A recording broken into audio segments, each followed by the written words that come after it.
Hello everyone and welcome once again to the F1 Corner ahead of the 2021 French Grand Prix at the Circuit Paul Ricard. Here we are for this post-pre-race show. Yeah, I'm already eager for the race to finish. No, I'm not. Well, whatever. Thank you for joining us.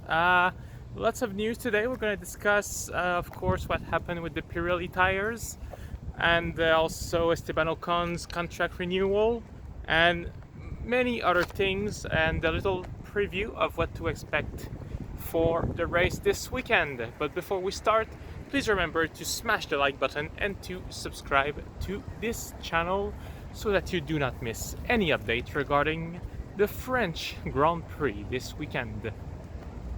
So, let's start with the big talk of the last 2 weeks, the Pirelli tires and the issues that fell on Red Bull, Max Verstappen and Aston Martin Lance Stroll. Pirelli completed their investigation, blame basically no one but the circumstances in which the tire ran during that race. And what's going to happen from now on is that there will be even stricter rules regarding tire management for the teams, the way they are allowed to use them. So tire pressure, the gas that goes in it and everything. And I think this is just a play of fate here, because what happened is just the team pushing to the limits. Maybe Red Bull and Aston Martin pushed the limits too much, and this unfortunate accidents happened. So from this week and onward, Pirelli will monitor even more closely what they'll do with their tire. So obviously, Max Verstappen will hope to bounce back this week in France after pretty much losing a victory because of that accident. But on the other side of the garage, Sergio Perez, after getting his first Red Bull victory, will be eager for more. For Perez, Azerbaijan was the perfect weekend. He delivered everything that Red Bull expects of him.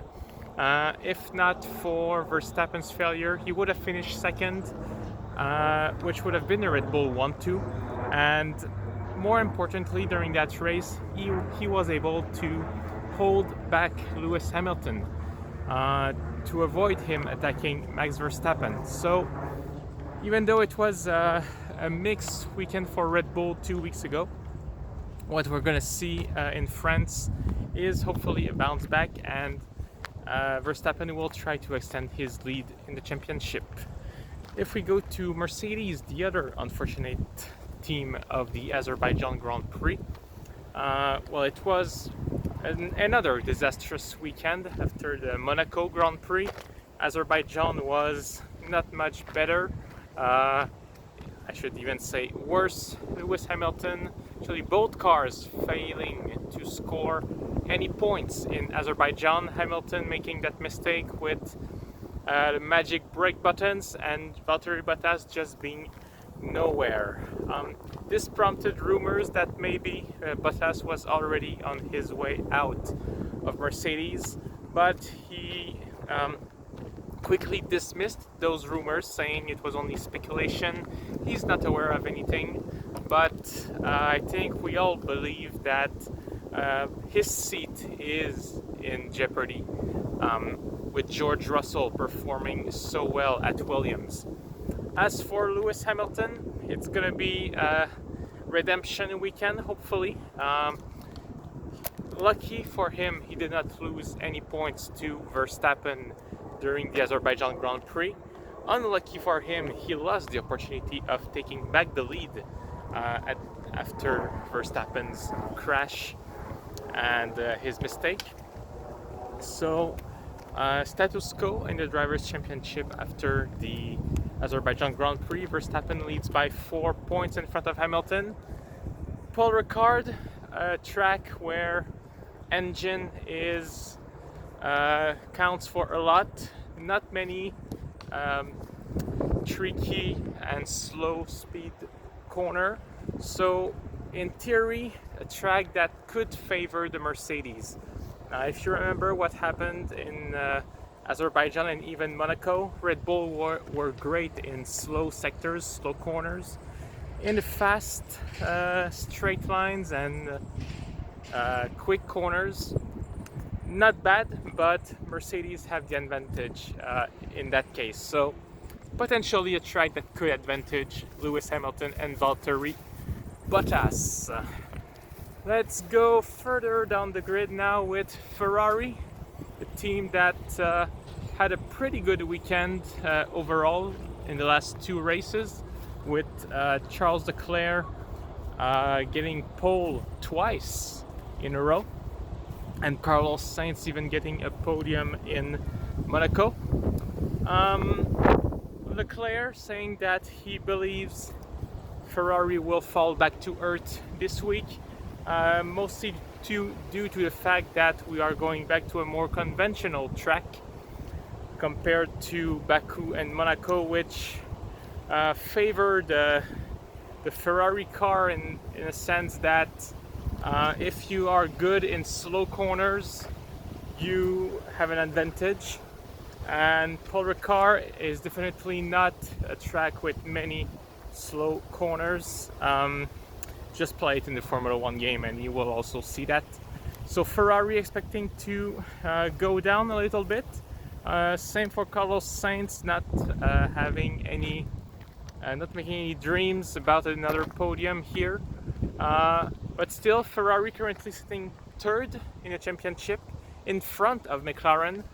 And if one track advantages a team and another track advantages the other, it's going to be a very tight fight up until the end of the season.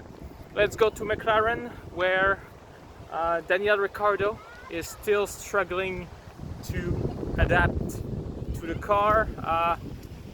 Finished 9th in Azerbaijan, but this was thanks to all the actions that happened with Verstappen out, Hamilton out of the point, Stroll out.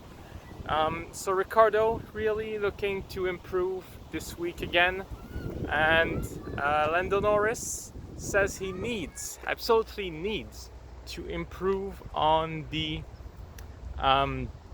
his qualifying pace. That's weird. Something strange happening at the public pool here. Whatever. Yeah, Lando Norris needs to improve his Q3, his quali pace overall. This is where pretty much he's been struggling in the last few weeks, and we've seen it. Both Ferraris qualifying usually pretty high, and especially Charles Leclerc. And if we think that Ricciardo might keep struggling, Norris needs to put on the good qualifications and good race. So obviously he needs to step up his game soon, and by soon I mean this weekend. Who else do we have? AlphaTauri. They had a pretty good weekend in Azerbaijan, of course, with Pierre Gasly finishing on the podium once again, and Yuki Tsunoda finishing 7th. A pretty good race for the young Japanese driver. We know he recently moved to Italy to be closer to the factory, and apparently with this change and the fact that with working closer to the team, he was able to change his mindset and approach to the race weekend. This really helped him, at least in Azerbaijan, and he hopes to replicate such results in France this weekend. Pierre Gasly at the top of his game at the moment with AlphaTauri, ex-Toro Rosso, a team that he loves, that he's performing very well. There's been some questions recently with the signing of Esteban Ocon at Renault. What's gonna happen to Pierre? Because there were rumors that Gasly could be going at Alpine next year if Ocon did not perform well. Obviously, this will not happen because now they have Ocon until 2024 and Alonso already signed for next season. So where is Gasly's future? It is not at Red Bull, unless something miraculous happens. It is probably not at Mercedes unless both drivers quit. The only plausible team at the moment for Pierre would be Williams, which I don't think he will go either because let's face it, Williams will not bounce back in 1 year. Though with the new regulations next year, we never know. But if he has the choice, he will probably stay at AlphaTauri. But if Gasly is gonna have a chance at a big team, it needs to happen really soon. We know he got sacked from Red Bull, but if he's gonna have a second chance, yeah, it needs to happen real soon. AlphaTauri will probably never be a top tier team just because of the fact that they are Red Bull's sister team, so basically acting as Red Bull's partner to try new stuff and develop drivers. So yeah, question mark for Gasly's future, but at the moment performing very well. Let's go to Alpine and Esteban Ocon.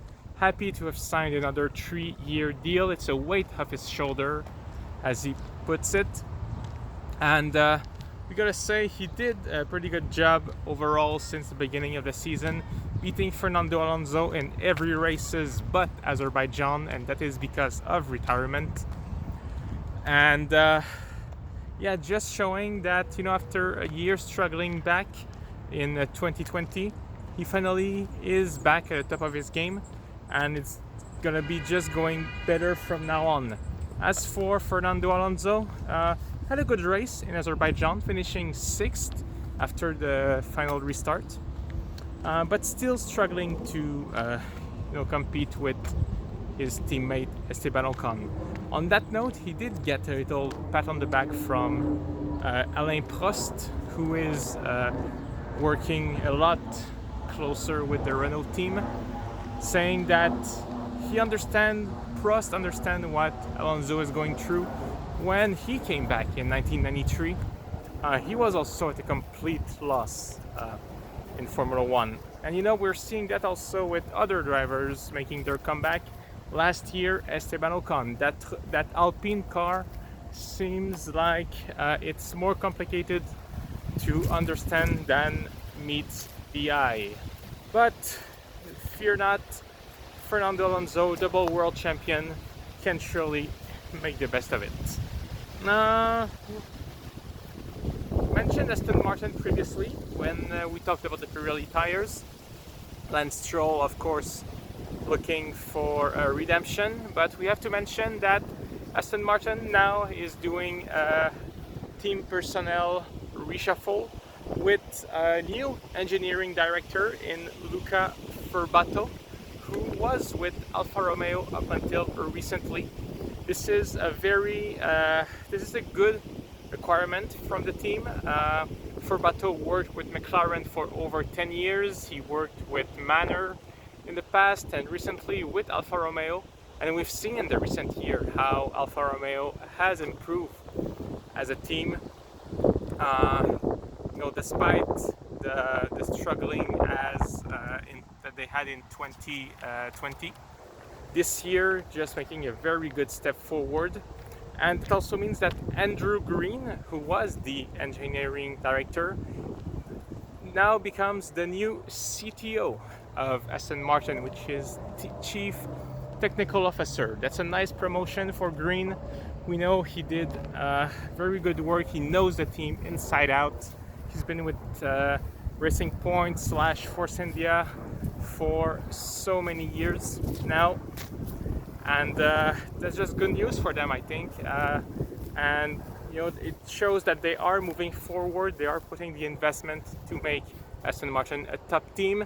Sebastian Vettel, after a podium in Azerbaijan, probably hope he can do the same in France, though I think it's more of a dream.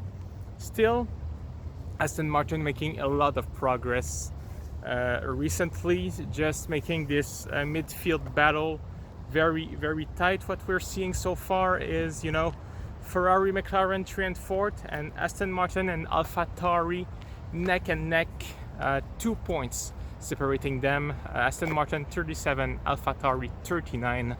Anything can happen until the end of the season, and it's only the 7th race, so really a team that is not where they want to be compared to last year, but when you take into account everything, they are making good progress overall. Who did we not talk about? Haas. Let's talk about Haas. First, let's mention that ex-Haas driver Romain Grosjean test with Mercedes is postponed because of COVID restrictions. This does not come as too much of a surprise because, you know, Grosjean is in the USA doing IndyCar, and the restrictions in France because of the virus are different than the ones in America, but it is only put on ice for now. They are working together, Roman and Mercedes, to pick up a new date. As for Haas 2021, Mick Schumacher did say that he will need a bit of time to trust again his teammate after the little fear that he had in Azerbaijan. Remember, at the restart, Mick Schumacher comes to pass Nikita Mazepin, and basically Mazepin almost puts Mick into the wall, which is not great when you are going at 300 kilometers an hour. So Schumacher says trust can be rebuilt, but now when he will fight his teammate, he just does not know what to expect. So hopefully we're gonna have a clean race between both of them, because Haas is a team that is struggling for money. Well, not struggling for money, but struggling overall. And you know, with the budget cap and a team that is on a tight budget already, you don't want to crash and do unnecessary damage and bring unnecessary cost to the team. Williams, Simon Roberts was team principal, leaving the team after personnel reshuffle. What we're seeing now is Jost Capito, who is the new owner of the team. He's now taking the role of team principal, and you know, it's just tough luck somewhat for Simon Roberts, and it's just part of this whole Williams restructuring. So it's not that Roberts was doing a bad job, it's more that he was an interim after the Williams family left, and now there's just no other choice than to put him away, in agreement with the team. The fact that any other role would have been you know, less important than what he had. So yeah, good job in the last 12 months, and both drivers, Russell and Latifi, are saluting him for his great work with the team in the last year. And finally, quick note on Alfa Romeo: got a point in Azerbaijan, got a point in Monaco. Hopes they can do it again this year. Alfa Romeo, the surprising team that can make the most out of lucky circumstances. So maybe once again this weekend something good can happen for them. So my predictions, I go for fight between Hamilton, Bottas and Verstappen at the top, and I think Sergio Perez will mix the card, and there is a chance, I think a good chance, that either Charles Leclerc or Lando Norris will cause a surprise and fiddle with our top drivers. Thank you for watching, everyone. I hope you enjoyed this. Remember to smash the like button and to subscribe to this channel so that you do not miss any update regarding the French Grand Prix this weekend. And I will see you pretty soon after the practice session on Friday. Thank you for watching and take care.